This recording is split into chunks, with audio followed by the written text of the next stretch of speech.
ertalab uyg'onishim bilan yaxshi xabarlar ko'rsanglar. Telefonim tinmayapti, direct tinmayapti. Bu yoqdan ishxonamga, xodimlarimga telefon qilishyapti, duo qilishyapti. Baraka topinglar deyishyapti. Bilmaymiz nimaga unaqa. Nimaga desak, turmush o'rtog'ingiz bitta nogiron qizga uy sovg'a qilibdilar deyishyapti. Xabarim yo'q.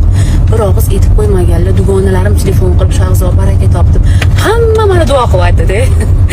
O'zim bilmayman nimagaligini. Keyin bilsam xo'jayinim o'sha yaqindagina o'sha avtohalokat mavzusida ko'pchiligiga bir muhokama bo'layotgan mavzu, ya'ni klip syomkasida avariya bo'lgan qiz. O'sha qizni taqdiriga befarq bo'lmasdan turmush o'rtog'im uy sovg'a qilgan ekanlar. Bir og'iz aytib qo'ymaganlar, hamma meni duo qilyapti. Men aytdim keyin, "Yo'q, meni xabarim yo'q edi." Aytmoqchimanki, bu meni